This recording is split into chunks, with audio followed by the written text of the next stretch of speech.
Genesis chapter 3, verses 14 and 15.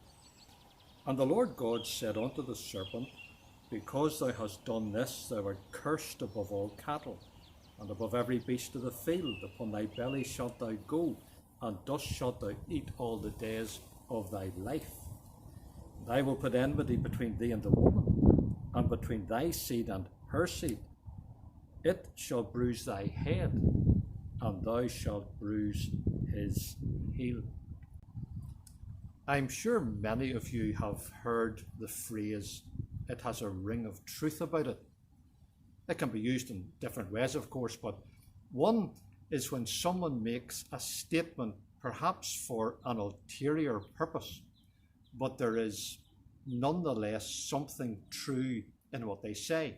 In John chapter 11, for example, we have the case of Caiaphas, the high priest, who pronounced that it was expedient for us that one man should die for the people and that the whole nation perish not. It was said for malevolent purposes. But John went on to write in that chapter, he prophesied that Jesus should die for that nation, verse 51. What he said had a ring of truth about it. That's really the situation we have in these verses.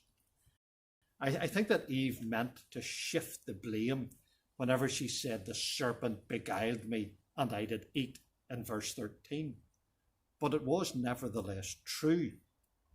Indeed, the Lord did not ask the serpent any question or seek any explanation, but simply pronounced this curse upon it. Now, in following these verses, it's important to remember that there are two creatures that are being addressed. There is the animal itself, and then there is Satan. I know that there are those who believe that in the Garden of Eden, some animals could talk, just like they did in the land of Narnia. I'm not persuaded at all about that. I think that language is the preserve of intelligent moral creatures, notwithstanding C.S. Lewis and the Chronicles of Narnia. In the exchanges between the serpent and the woman, Satan spoke through the serpent much as the Lord spoke to Balaam through the donkey in Numbers chapter 22. I don't think that either animal had any understanding of the words that they said. Now, the difficulty in the verses is figuring out what was said to the animal and what was addressed to Satan. So in broad terms, I would think that verse 14 is to the animal. And again, in broad terms, verse 15 is addressed to Satan. We immediately ask the question, well, why was the animal cursed if it was just a dumb beast? It wasn't really to blame for what happened. That, of course, is not the point.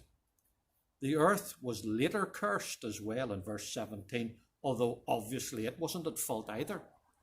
The curse on these things was to give humanity a constant, day-by-day reminder of the fact of the fall.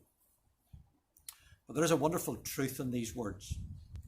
Her seed shall bruise thy head, and thou shalt bruise his heel. The crushing of the serpent was foretold on the day in which sin entered into the world, by one who would be made of a woman, as Galatians 4 tells us, her seed, for the purposes of redemption. John wrote of the one who would be manifested, that he might destroy the works of the devil, 1 John chapter 3. How would he do that? By being bruised himself. By weakness and defeat, he won the maiden crown. He trod all his foes beneath his feet by being trodden down. Here is the promise of the fulfillment of God's purposes in creation. God lost no time in conveying to the serpent that the final victory would not be his, it would be God's, and God will be all in all.